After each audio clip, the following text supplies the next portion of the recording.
This is Pulse 95. Pulse 95. It's the Morning Majlis. It's the Morning Majlis. Talking the stories that are shaping headlines, plus those that make you go,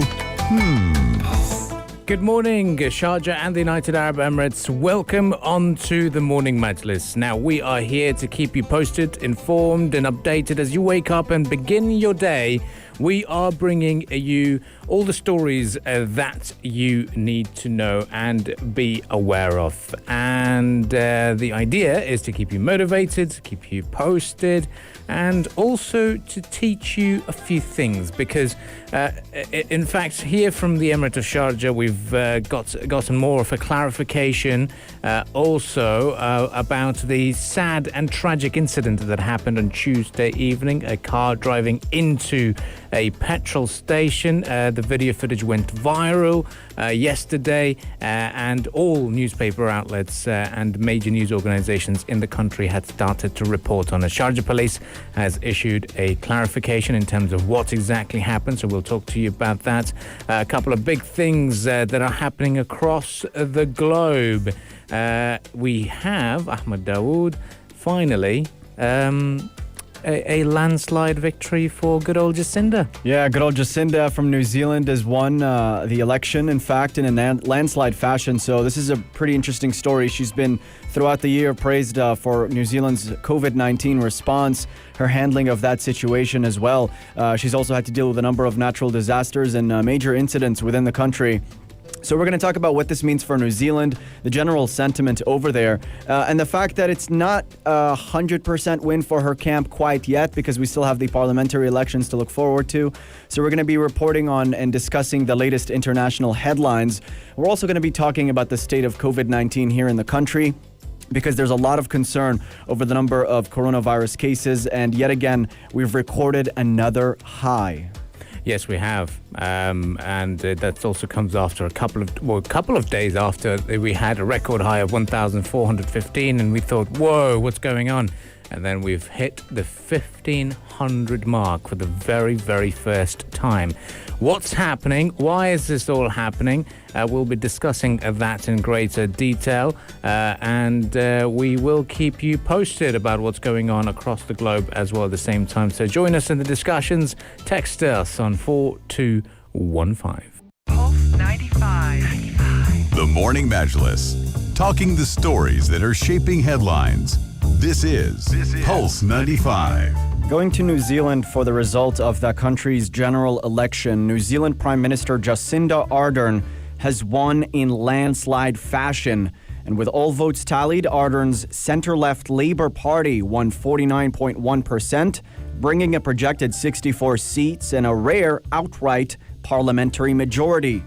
The opposition centre-right National Party sustained heavy losses. They won 26.8% in the poll, so just 35 seats in the 120-seat assembly. And analysts say this win is not surprising, that Ardern has shown leadership to help New Zealand become one of the most successful countries in tackling the COVID-19 pandemic. And going into the election, polls had shown that Ardern's Labour Party had a wide lead over the Conservative National Party. So this was a long-expected development.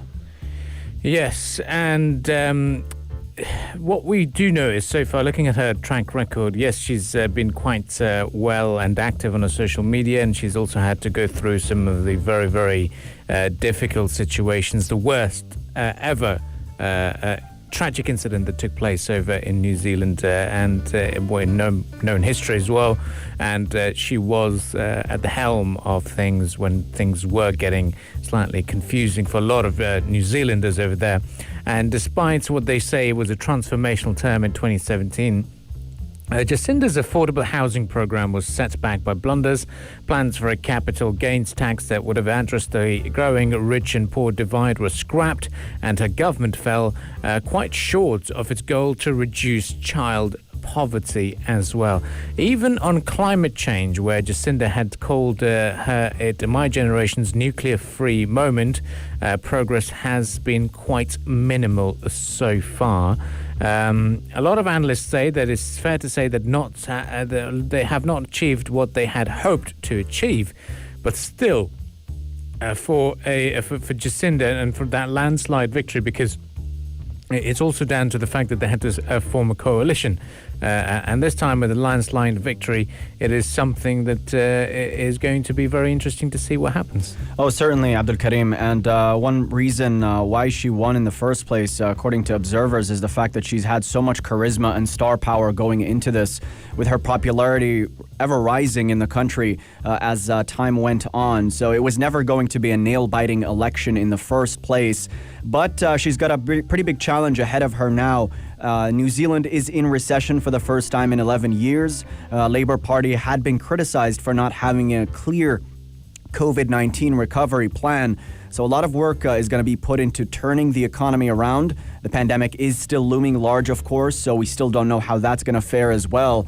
But she's shown kindness and compassion in her public statements, and it is a big time for New Zealand as they brace up for their economic recovery and trying to get around this pandemic once and for all. They've also had a couple of important referendums in the country alongside this vote in particular. One referendum is for euthanasia for those who have terminal illnesses, so people are still going to be voting on that as well, and a lot of change coming to the country, definitely. Yeah, and there's a lot of people who would like to see the Good People's Club, or let's say the nice politicians club. And she can certainly fit into that because there's the new wave of what a lot of people describe as progressive and young leaders, such as Emmanuel Macron and also Canada's Justin Trudeau. Now, looking at the politics of things, and of course, two sides to each coin, there's a lot of people who believe in the right-wing policies, a lot of people who believe the left-wing policies are the best.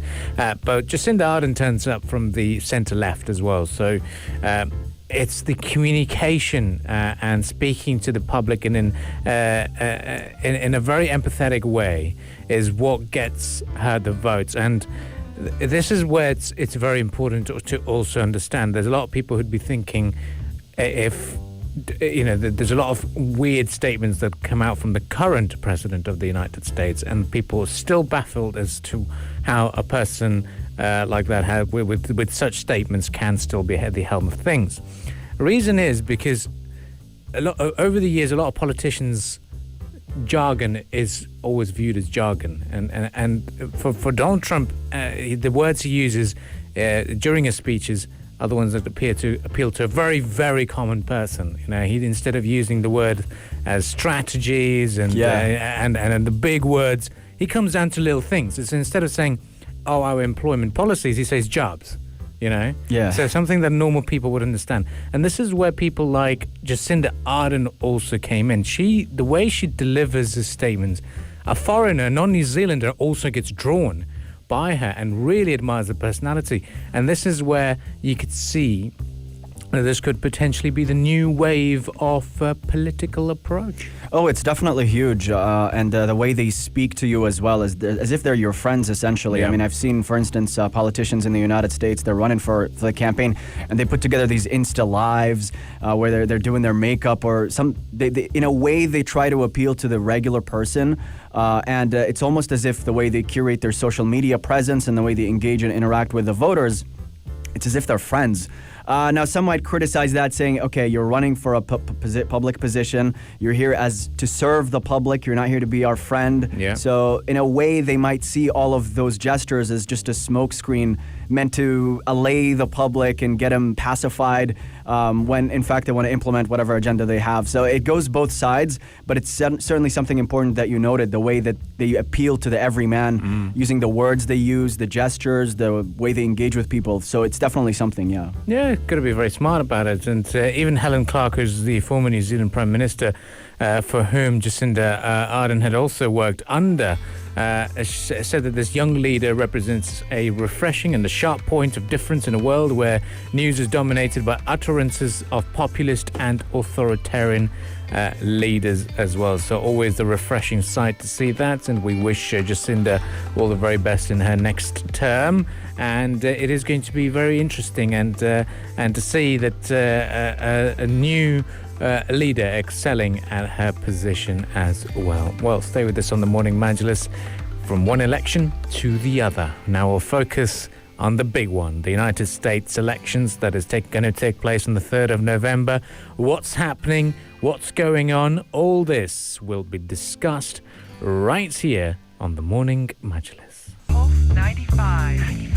The Morning Majlis, talking the stories that are shaping headlines. This is Pulse 95. Welcome back to the program, and we are discussing the state of the U.S. elections at the moment. And ahead of Election Day on November 3rd, we're seeing record numbers of voters. According to reports, more than 22 million Americans had voted early by Friday, either in person or by mail, according to the U.S. Election Project. And to compare it to the same time last year, around 6 million votes had been cast back in 2016. So that's 22 million versus 6 million. And experts say that the surge in early voting correlates to the COVID-19 pandemic, which had caused many people to seek alternatives to election day voting as well. Yes, looking at what's going on in the U.S. elections as well, it's going to be very interesting with the postal votes.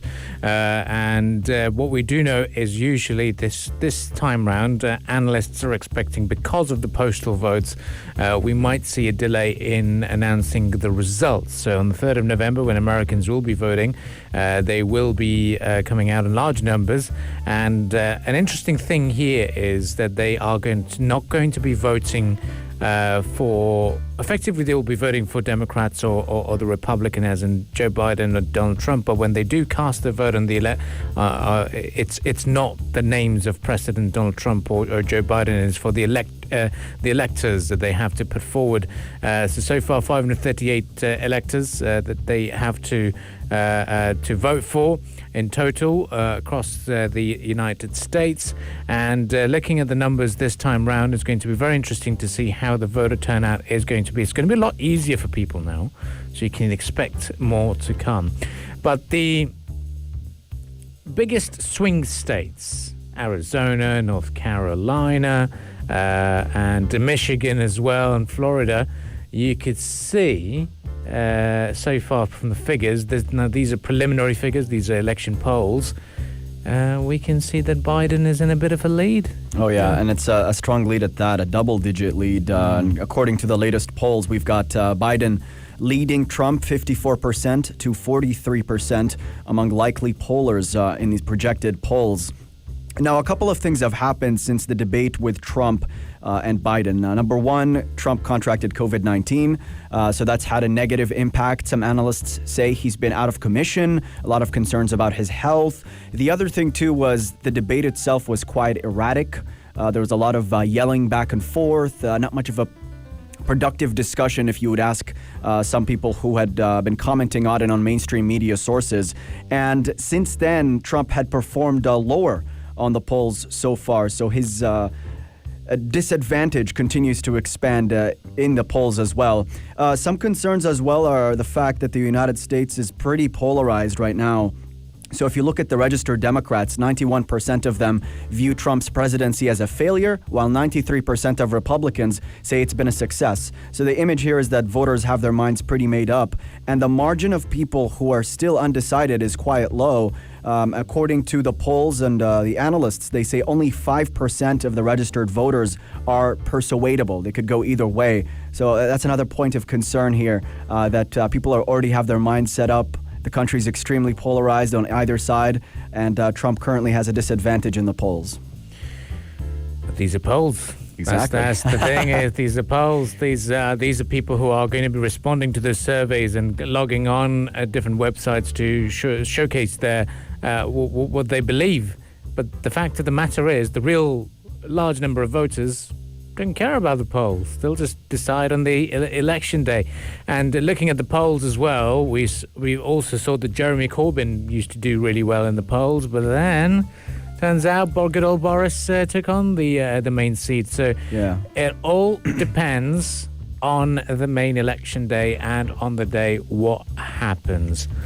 Yeah, and that's the thing. In 2016, for instance, the polls had predicted that Hillary would beat Trump by double digits even later into the election ahead of November 3rd or the November deadline. But the fact of the matter is, and what Trump did that was unpredictable to the polls, is he got a lot of people and galvanized those people into voting, people that hadn't been predicted or projected to vote at all. So his main skill in the 2016 election was getting people who ordinarily wouldn't vote, got those people to vote, and that's what gave him that major boost.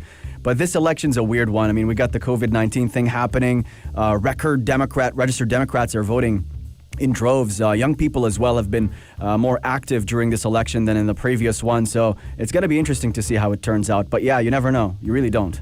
You never know. That's the situation. What happens on the day is what happens on the day and is what is decided for the next term. But so far, it is going to be very interesting to see what happens and what kind of news announcements will be emerging. But looking at the track record recently, PR-wise, the good old POTUS has done quite well in terms of getting the international attention when it comes to historic deals, when it comes to looking eye to eye with North Korea and even with China as well. And it's very interesting to see what's going to be happening. But let's not forget, he's also the first POTUS to step into North Korea. So plenty of PR stunts have been made, but let's see what happens on November the 3rd. America's waiting, so is the globe. And we'll keep you posted about all the big developments when it comes to the situation of the US elections. But now for us, it's going to be a little bit of a break. And after that, we'll continue the discussions right here on the Morning Majlis. And do join in on the text lines 4215. Pulse 95. The Morning Majlis, talking the stories that are shaping headlines. This is Pulse 95. Looking at the state of COVID-19 in the United Arab Emirates, and as per the latest number, we've had a confirmation of 1,538 new cases of COVID-19 in the country. This is the highest so far, taking the overall tally in the United Arab Emirates to 114,387. The Ministry of Health and Prevention also stated that the latest COVID-19 patients, all of whom are in stable condition after receiving the necessary care, were identified after conducting more than 130,000 additional COVID tests among UAE citizens and residents over the past few days. Yeah, and we've seen a number of people who've been taking very renowned figures, especially ministers of the country, who've been taking part in that trial vaccine. Sheikh Abdullah bin Zayed Al Nahyan, who is the UAE Minister of Foreign Affairs, tweeted a photo of himself being vaccinated.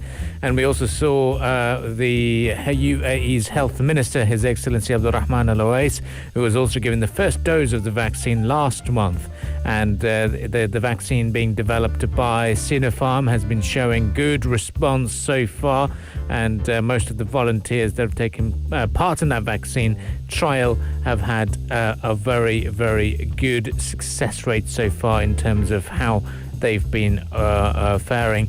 One big advantage of getting that vaccine for a normal civilian is that they can use the VIP lanes or the emergency lanes to get into Abu Dhabi. No issues at all. That is one big advantage. So your commute could be smooth. But let's look at the situation across the globe now. At the moment, we know France has imposed an overnight curfew. Yeah, and the footage coming in from France, particularly Paris, is astonishing. A ghost town, essentially, as the curfew was enforced. The curfew itself was pretty controversial within France because French people don't like being told what to do. But it's being done for the safety of the public here and in order to curb the spread of the virus, which had been soaring as of late in the country. France itself is one of Europe's coronavirus hotspots. There have also been complaints from restaurant owners whose businesses had already been suffering after the 2-month lockdown in the spring, saying that a curfew would be pretty bad for them. But the new measures were enforced as well to contain the spread of the virus. It isn't just France as well who's reeling from new measures. Italy as well has announced new precautions due to a rise in cases. Italy was the first European country to be hit by COVID-19 in the first wave. It registered a record number of new daily cases yesterday. And Italian Prime Minister Giuseppe Conte announced fresh restrictions on Sunday. Local media saying new rules could target non-essential activities like gyms, pools, and amateur sporting events as well. Looking at the UK as well, 16,171 new cases of COVID-19 were confirmed. 150 more people sadly lost their lives in the United Kingdom as a result of the coronavirus. And about 5% of England's population have now been placed under the Tier 3 rules. A lot of people are voicing their opinion against such measures, and they are not very pleased with what's going on. But that's the situation. The number of cases are on the rise. There's quite a few talks that maybe its potency or strength is slightly less compared to when the first wave happened. But nonetheless, it is still COVID-19. It is still the coronavirus, and despite how countries have been trying to open up, this is the challenge that a lot of them knew that they might have to face, and preparing for the second wave, particularly in winter conditions as well, as something that a lot of people had anticipated as well.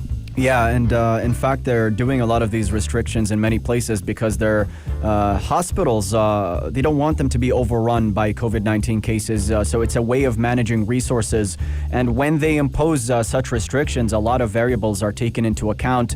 They're very aware that this would cause damage to the economy, but they are doing it to mitigate from future harm should they keep things the way they are now and have COVID-19 cases spiral up. But these restrictions haven't been received well all around the world. Slovakia, for instance, pledged to test every person aged 10 and older from COVID-19 cases amid a surge. And they, in fact, are going to be locking down fitness centers and pools and any places where mass gatherings are. But there were protests as a result. A crowd made up of around 500 football hooligans stormed the building in the capital of Bratislava, the government building, in fact, and threw bottles and stones.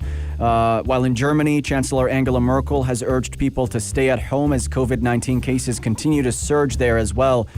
So a bit of a scramble all across Europe, even in Spain and the Netherlands, as more and more restrictions continue to be imposed.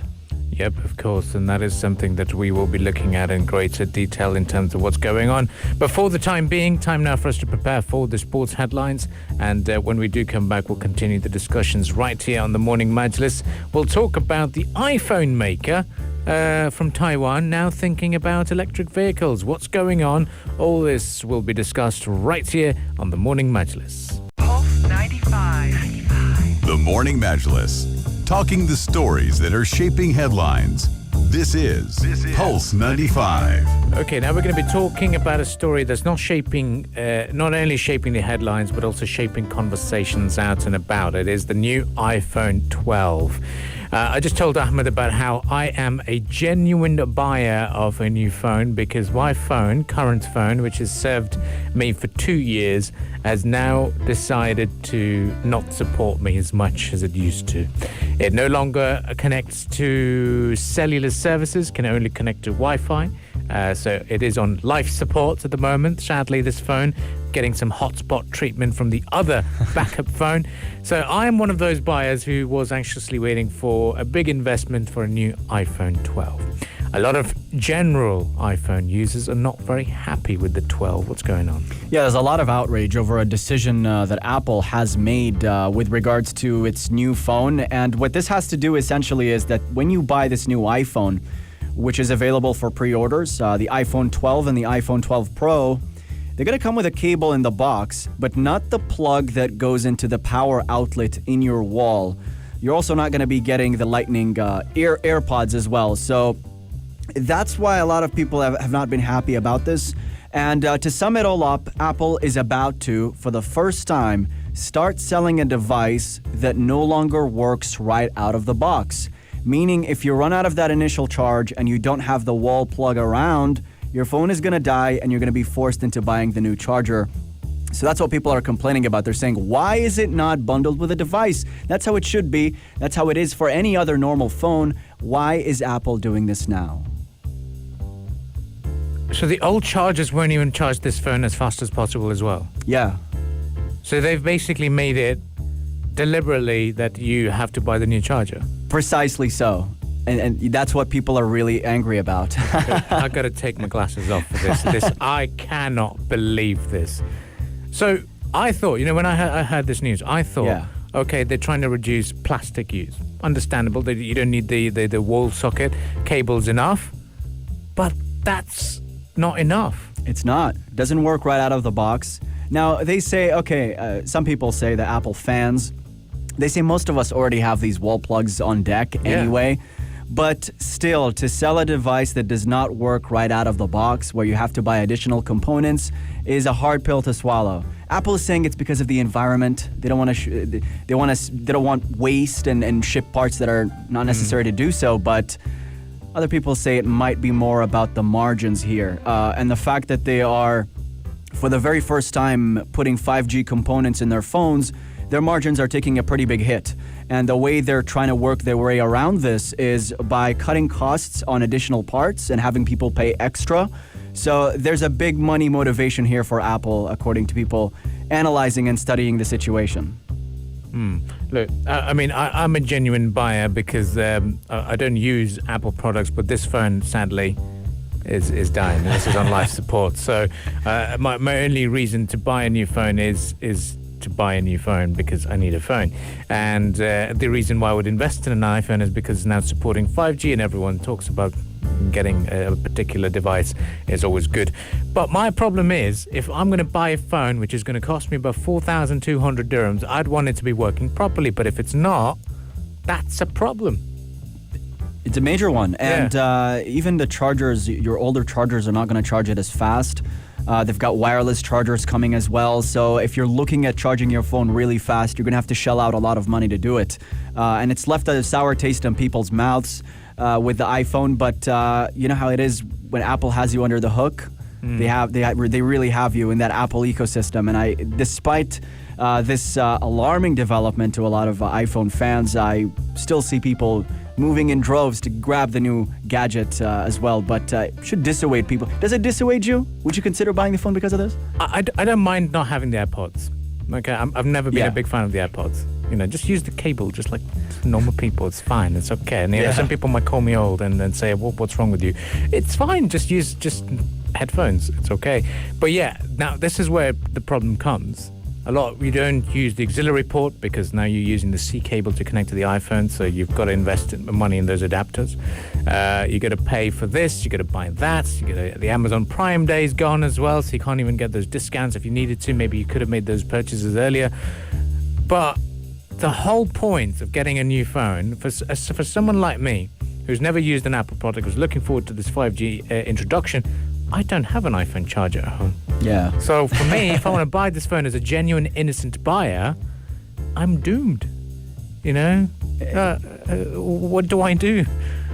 It's not just you either. I feel I'm doomed as well because the cable they're including with the new Apple iPhone does not work with a lot of the older iPhone power blocks. And this is some weird thing they do with Apple devices as well. They use these weird, the end of the cable, the adapter, the thing you plug in. They always change that every year. And it's always like your older power block is not going to work. Your older earphones or earbuds are not going to work. They continuously put you in a position where you have to buy these new devices that are compatible with your newer iPhone. And that's not something I'm happy with Apple devices for sure. So it's got me holding back saying, should I do this? Should I not? They could have done is, okay, we've removed this, we've removed these components, so let's bring the price of the phone down for you. Understandable. But if you're going to continue charging the same amount and tell me to buy extra features, extra adapters, extra things to make my phone function as a normal phone, then that's where the problem lies. Well, there is it's just throwing a bit of a question mark in terms of whether investing in the phone is a good idea in the first place or not. Well, stay with us on the Morning Majlis. We'll be right back and continuing the discussion. So have your say on the text lines 4215. Share your opinions and thoughts. Up next is the world of business headlines, courtesy of Ahmad and Abdul Karim. If you liked this episode of the Morning Majlis, drop a like and subscribe. 95. Be sure to follow us on Instagram for all our daily updates and top stories. Pulse.